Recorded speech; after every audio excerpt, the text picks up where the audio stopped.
ദൈവത്തിൻ്റെ ധന്യനാമം വാഴ്ത്തപ്പെടുമാറാകട്ടെ. സ്വർഗീയ സന്ദേശം എന്ന പ്രോഗ്രാം കാണുന്ന എല്ലാ മാന്യ പ്രേക്ഷകർക്കും യേശുക്രിസ്തുവിൻ്റെ നിസ്തുല്യ നാമത്തിലുള്ള സ്നേഹവന്ദനങ്ങളെ അറിയിക്കുകയാണ്. ഇന്നത്തെ നമ്മുടെ ചിന്താവിഷയം പത്രോസ് എഴുതിയ 1-ാം ലേഖനം 4-ാം അധ്യായം അതിൻ്റെ 12, 13, 14 വാക്യങ്ങളാണ്. പരീക്ഷ സഹിക്കുന്ന ഒരു മനുഷ്യന് മാത്രമേ കർത്താവിനോടുകൂടെ ചേർന്ന് ജീവിക്കാനായി കഴിയുകയുള്ളൂ.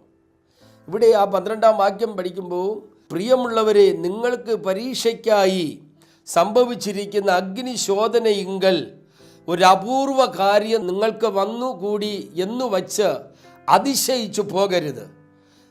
ക്രിസ്തുവിൻ്റെ കഷ്ടങ്ങൾക്ക് പങ്കുള്ളവരാകും തോറും സന്തോഷിച്ചു കൊള്ളുവിൻ.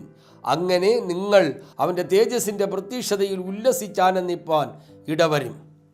നോക്കുക, നമ്മൾ ദൈവമായിട്ടുള്ള നല്ല ബന്ധത്തിൽ ഉപവസിച്ചും പ്രാർത്ഥിച്ചും കർത്താവിൻ്റെ വചനങ്ങളും ഒക്കെ പ്രസ്താവിച്ച് നല്ല മനോഹരമായി ഒന്നിനും കുറവില്ലാതെ നല്ല ശുശ്രൂഷകളൊക്കെ കിട്ടി അങ്ങനെ നമ്മൾ മുൻപോട്ട് പോകുന്ന വിശ്വാസ കുടുംബങ്ങളായാലും അതുപോലെ തന്നെ ഒരു ദൈവിക അഭിഷിക്തനായാലും ഞാനായാലും, എന്നെയും കൂടെ ചേർത്ത് പറയാൻ താല്പര്യപ്പെടും, ഞാനായാലോ, നമ്മളിങ്ങനെ ചെയ്യുന്ന സമയത്ത് പെട്ടെന്ന് നമുക്ക് ഒരു പരീക്ഷ, ഒരു അപൂർവ കാര്യം സംഭവിച്ചു എന്ന് വച്ച് നമ്മൾ അതിശയിച്ചു പോകരുത്. നമ്മൾ അത് കണ്ടിട്ട് തളർന്നു പോകരുത്.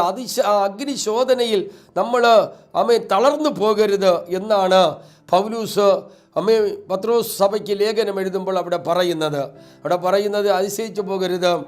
ക്രിസ്തുവിൻ്റെ കഷ്ടങ്ങൾക്ക് പങ്കുള്ളവരാകും തോറും സന്തോഷിക്കുവിൻ. അങ്ങനെ നിങ്ങൾ അവൻ്റെ തേജസ്സിൻ്റെ പ്രത്യക്ഷതയെങ്കിൽ ഉല്ലസിച്ചാനന്ദിപ്പാനിടവരും. അപ്പോൾ എത്രത്തോളം നമ്മൾ കഷ്ടത അനുഭവിക്കുന്നുവോ, എത്രത്തോളം ഒരു ദൈവ പൈതൽ അല്ലെങ്കിൽ ഒരു ദൈവിക വ്യക്തിത്വം, എത്രത്തോളം കർത്താവിനാൽ വിളിക്കപ്പെട്ട ഒരു ദൈവ പൈതൽ വേദന അനുഭവിക്കുന്നുവോ അവരോട് ദൈവത്തിൻ്റെ ആത്മാവ് പറയുന്നത് ഇങ്ങനെയാണ്: ഒരു അപൂർവ കാര്യം സംഭവിച്ചു പോയി, ഒരു അഗ്നിശോധനയിലൂടെ കടന്നു പോകുമ്പോൾ അത് കണ്ട് നമ്മൾ അതിശയിച്ചു പോകരുത്. ക്രിസ്തുവിനോട് കൂടെ എത്രത്തോളം പരീക്ഷകൾ നമ്മൾ സഹിക്കുന്നുവോ അത്രത്തോളം അവിടെ വ്യക്തമായി രേഖപ്പെടുത്തുകയാണ്. പ്രിയ ദൈവമക്കളെ, സന്തോഷിച്ചു കൊള്ളുവിൻ. ഹല്ലേലൂയ. എന്തിനു വേണ്ടി? അങ്ങനെ നിങ്ങൾ അവൻ്റെ തേജസ്സിൻ്റെ പ്രത്യക്ഷതയെങ്കിൽ ഉല്ലസിച്ചാനന്ദിപ്പാനിടവരും. അപ്പോൾ ഈ ശോധന നമ്മുടെ ജീവിതത്തിൽ കടന്നു വരുമ്പോൾ, ഈ പ്രയാസങ്ങൾ നമ്മുടെ ജീവിതത്തിൽ കടന്നു വരുമ്പോൾ പലപ്പോഴും പിശാചി നമ്മളോട് പറയും, ഇനി നിന്നെക്കൊണ്ടൊന്നിനും കഴിയത്തില്ല, ഇനി നിനക്ക് പാടുവാനും പ്രാർത്ഥിപ്പാനും ഒന്നിനും പറ്റത്തില്ലെന്നൊക്കെ പറഞ്ഞ ആ രോഗത്തിൻ്റെ നടുവിലായാലും ആ പ്രതിസന്ധിയുടെ നടുവിലായാലും അല്ലെങ്കിൽ ആ നിന്ദയുടെയും പരിഹാസത്തിൻ്റെയും നടുവിലായാലും അങ്ങനെ പറയപ്പെടുമ്പോൾ പറയുകയാണ്, ആ വരുന്ന ഭയാനകമായ അഗ്നിശോധനയിൽ, ആ പിടിച്ചു നിൽക്കാൻ കഴിയാത്തതായ ആ ശോധനയിൽ ഒരു അപൂർവ കാര്യം നിങ്ങൾക്ക് വന്നു എന്ന് വച്ച് നിങ്ങൾ അതിശയിച്ചു പോകരുത്. കർത്താവിൻ്റെ മക്കളാണോ നിങ്ങൾ? കർത്താവിന് വേണ്ടി കഷ്ടം സഹിക്കുന്തോറും എത്രത്തോളം കർത്താവിൻ്റെ ആ കഷ്ടതയിൽ പങ്കുള്ളവരായി നമ്മൾ തീരുന്നുവോ അത്രത്തോളം ദൈവത്തിൻ്റെ സന്തോഷം നമുക്ക് ലഭിപ്പാൻ തക്കവണ്ണം ഇടയായി തീരും. അങ്ങനെ ആയിരിക്കുന്ന ദൈവമക്കൾ, അങ്ങനെ ആയിരിക്കുന്ന ഒരു ദൈവഭൃത്യൻ, അങ്ങനെയാണെങ്കിൽ ദൈവത്തിൻ്റെ ആത്മാവ് പറയുന്നു എന്തോന്നാണെന്നറിയാമോ? ആ വചനം വളരെ ശ്രദ്ധേയമാണ്. ആമേൻ. പ്രിയ ദൈവമക്കളെ, ആ ദൈവത്തിൻ്റെ വചനം വ്യക്തമായി രേഖപ്പെടുത്തുന്നത്, അത് ഹേതുവായി നിന്ന് സഹിക്കേണ്ടി വന്നാൽ നിങ്ങൾ ഭാഗ്യവാന്മാർ. മഹത്വത്തിൻ്റെ ആത്മാവെന്ന ദൈവത്തിൻ്റെ ആത്മാവ് നിങ്ങളെ മേൽ ആവസിക്കുന്നുവല്ലോ. അപ്പോൾ പ്രത്യാശ നമുക്ക് ലഭിക്കണമെങ്കിൽ, ദൈവിക തേജസ് നമുക്ക് പ്രാപിക്കണമെങ്കിൽ, ദൈവത്തിൻ്റെ ആത്മാവിൽ നമുക്ക് പിന്നെയും കർത്താവിനെ മഹത്വപ്പെടുത്തണമെങ്കിൽ, ഇവിടെ പറയുന്നു, ഈ വരുന്ന പരീക്ഷകളും ഈ വരുന്ന അഗ്നിശോധനകളുമെല്ലാം ഒന്നുമല്ല എന്ന് നമ്മൾ മനസ്സിലാക്കി തിരിച്ചറിഞ്ഞതൊന്നും കൊണ്ട് നമ്മൾ ഭയപ്പെടാതെ ആ കർത്താവിന് വേണ്ടി പിന്നെയും നമ്മൾ ഓടേണ്ടത് അനിവാര്യമാണ്. അതാണ് ഇവിടെ പറഞ്ഞിരിക്കുന്നത്. ഇതൊന്നും കണ്ട് നിങ്ങൾ ഭയപ്പെടും. എനിക്കും ഈ ആക്സിഡൻ്റൊക്കെ വന്നു, പ്രയാസങ്ങൾ വന്നു, ഭാരങ്ങൾ വന്നു.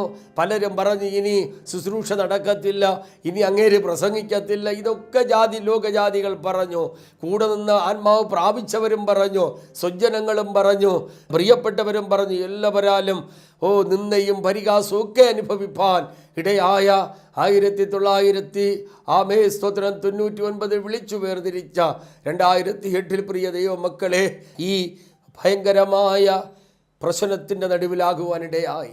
എന്നാലും എല്ലാ മനുഷ്യരുടെയും മുന്നിൽ ദൈവം പിന്നെയും എന്നെ കരം പിടിച്ച് ഉയർത്തുവാൻ തക്കവണ്ണം ഇടയായി തീർന്നു എന്ന് എനിക്ക് പറയുവാൻ തക്കവണ്ണം ഈ സമയം ഇടയായി തീർന്നതിൽ ഞാൻ ദൈവത്തെ സ്തുതിക്കുകയാണ്.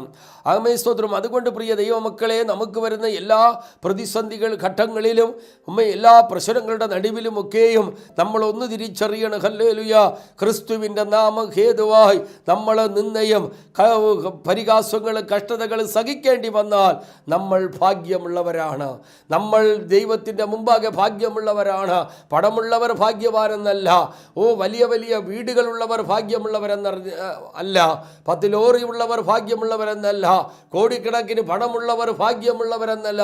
ക്രിസ്തുവിന് വേണ്ടി കട്ട സഹിക്കുന്നത് ആരാണോ അവന് വേണ്ടി ഈ ലോകത്തിൽ അവന് ഒരുപാട് നേടി വച്ചിരിക്കുമ്പോൾ ആ നേടിയതൊന്നും അവനെ സ്വർഗരാജ്യത്തിലേക്ക് എത്തിക്കുകയില്ല. അവൻ്റെ ബംഗ്ലാവോ, അവൻ്റെ ബാങ്ക് ബാലൻസുകളോ, അവൻ്റെ സ്വന്തം വലിയ വീടുകളോ, ഇതൊന്നും അവനിവിടെ വച്ച് സുഖിക്കുമ്പോൾ ഇതൊന്നും കൊണ്ട് അവന് സ്വർഗരാജ്യത്തിലെത്താൻ കഴിയത്തില്ല. ബൈബിൾ പറയുന്നു, നഗ്നനായി വന്നു, നഗ്നനായി നമ്മൾ അവൻ്റെ അടുക്കിലേക്ക് മടങ്ങിപ്പോകണം. ഈ മടങ്ങിപ്പോകുന്നതിന് മുമ്പ് ക്രിസ്തുവിനെ നമ്മൾ സ്വന്തം രക്ഷിതാവായി സ്വീകരിക്കണം. അവൻ്റെ ഈ ആത്മാവ് നമ്മളിൽ വസിക്കണം. ഹല്ലേലൂയ. അതാ ഇവിടെ പറഞ്ഞ ദൈവത്തിൻ്റെ ആത്മാവ് നമ്മളിൽ വസിക്കുന്നത് കൊണ്ട് ആ വരുന്ന പരീക്ഷകളും പ്രയാസങ്ങളുമെല്ലാം സഹിപ്പാൻ ഈ ആത്മാവ് നമുക്ക് കൃപ തന്നിരിക്കുകയാണ്. അതും ഞാൻ വളരെയധികം അനുഭവിച്ച ഒരാളാണ്. ഈ പ്രതികൂലം വന്നു, ആമേൻ, കൈയെല്ലാം അരഞ്ഞ് ഒരവസ്ഥയിലേക്കായി തീരുവാനിടയായി. ആമേൻ, എല്ലാവരും ബോധം കെട്ടു വീഴുന്നൊരവസ്ഥ കാണാനിടയായി. എന്നാലും സ്വർഗത്തിലെ ദൈവം ഈ വേദന എന്തെന്ന് എന്നെ അറിയിക്കാതെ എൻ്റെ ദൈവം എൻ്റെ സർജറി എല്ലാം കഴിഞ്ഞ ഭവനത്തിൽ വരുവാൻ തക്കവണ്ണം സ്വർഗം എന്നെ സഹായിച്ചു. നിന്ദകളും പരിഹാസങ്ങളും ഹല്ലേലൂയ, ദൈവഹിതമില്ലാത്ത ശാപവാക്കുകളൊക്കെ ഒന്നിനു പുറകെ എന്നെ വേട്ടയാടിയപ്പോഴും എനിക്കൊന്നറിയാം, എൻ്റെ ഈ കഷ്ടത, എൻ്റെ ഈ പരീക്ഷ പരാജയത്തിനല്ല, മറിച്ച് ദൈവനാമ മഹത്വത്തിൻ്റെ കീർത്തിക്കായി തന്നെ തീരും. ഇന്ന് ലോകരാഷ്ട്രങ്ങളിൽ വലിയ വലിയ സ്തോത്രം വ്യക്തികളൊക്കെ ഈ ഞങ്ങളുടെ ഈ യൂട്യൂബ് ചാനലിലെ ഈ സ്വർഗീയ സന്ദേശം കേട്ടിട്ട് അനുഗ്രഹിക്കപ്പെട്ട ഒരു ശുശ്രൂഷയാണെന്ന് പറവാൻ, അവിടെ വിഷയങ്ങൾക്ക് വേണ്ടി ഇടിവ് നിൽക്കുവാൻ, പ്രാർത്ഥിപ്പാൻ ദൈവം എന്നെ സഹായിച്ചു. അതുകൊണ്ട് നമ്മൾ ദൈവവുമായിട്ട് ബന്ധപ്പെട്ട് ജീവിക്കുന്ന സമയത്ത് ഒരു പ്രയാസമോ ഭാരമോ പ്രതികൂലങ്ങളോ വന്നു എന്ന് പറഞ്ഞ് നമ്മൾ ഒരിക്കലും ആ അഗ്നിശോധന കണ്ടിട്ട് നമ്മൾ പിന്മാറിപ്പോകരുത്, നമ്മൾ തളർന്നു പോകരുത്. ക്രിസ്തുവിൻ്റെ നാമം ഹേതുവായി നിങ്ങൾ കഷ്ട സഹിക്കുന്നു എങ്കിൽ നിങ്ങളുടെ പേര് സ്വർഗത്തിൽ ഏറ്റവും ഒന്നാമതായിരിക്കും. ഹല്ലേലൂയ. ആ കർത്താവ് നമുക്ക് വേണ്ടി കഷ്ട സഹിച്ച അനുഭവങ്ങളാണ് ഈ കഴിഞ്ഞ നാളുകളിൽ നടന്നതായ സ്തോത്രം, പെസഹവേഴം, ദുഃഖവെള്ളി, ഈസ്റ്റർ. ഇതിനെക്കുറിച്ച് നമ്മൾ പഠിച്ചു. ഈ 3 ദിവസങ്ങളുടെയും പ്രാധാന്യം ഒറ്റ വാക്കിൽ ഞാൻ പറയാം, നമുക്ക് നമ്മുടെ ജീവരക്ഷയ്ക്ക് വേണ്ടിയാണ്. നമ്മളെല്ലാവരും നിത്യതയെ കരസ്ഥമാക്കാൻ വേണ്ടിയാണ് അവൻ സകലത്തെയും ചുമന്ന് ഗോൽഗത്തായിൽ കുരിശിക്കപ്പെട്ട് ഉയർത്തെഴുന്നേറ്റത്.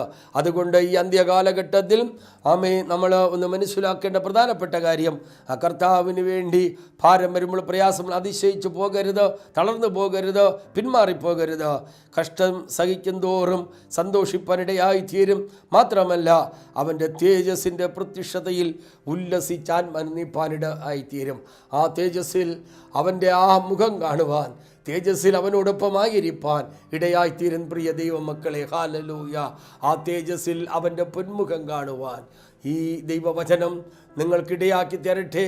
അതുകൊണ്ട് ഏത് ഭാരമോ പ്രയാസങ്ങളോ വന്നാൽ അതെല്ലാ ശോധനകളെയും നമ്മൾ ഏറ്റെടുത്ത് അതിനെല്ലാം സഹിച്ചുകൊണ്ട്, പരീക്ഷ സഹിക്കുന്ന മനുഷ്യൻ കൊള്ളാവുന്നവനായി തെളിഞ്ഞ ശേഷം കർത്താവ് താൻ വാഗ്ദത്തം ചെയ്ത ജീവകിരീടം പ്രാപിക്കും. ആ സ്വർഗീയ രാജ്യത്തിലെത്തുവാൻ, ആ കിരീടത്തിൻ്റെ അവകാശികളായി തീരുവാൻ നമ്മളെല്ലാവരും ഈ ദിവസങ്ങളിൽ വരുന്ന പരീക്ഷകളും നിന്ദകളും പരിഹാസങ്ങളൊന്നും വകവയ്ക്കാതെ അതെല്ലാം ചപ്പും ചവറും വിടക്കെന്ന് വലിച്ചെറിഞ്ഞ് സർവകൃപാലുവായ ദൈവമായിട്ടുള്ള ആ നല്ല ബന്ധത്തിൽ ക്രിസ്തുവിന് വേണ്ടി കഷ്ട സഹിക്കുന്നവരായി ദൈവത്തിനു വേണ്ടി നമ്മളെ അമ്മയുടെ ഉദരത്തിൽ ഉരുവാകുന്നതിന് മുമ്പ് കണ്ട പ്രാണനാഥന് വേണ്ടി അനുഗ്രഹിക്കപ്പെട്ട ജീവിതം നയിച്ച് നിത്യതയെ കരസ്ഥമാക്കുവാൻ വരുന്ന പരീക്ഷകളെ എല്ലാം തരണം ചെയ്ത് നിൽപ്പാൻ നിങ്ങളെല്ലാവരെയും ദൈവാത്മാവ് സഹായിക്കട്ടെ. അതിനായിട്ട് കൃപ ചെയ്യട്ടെ. God bless you.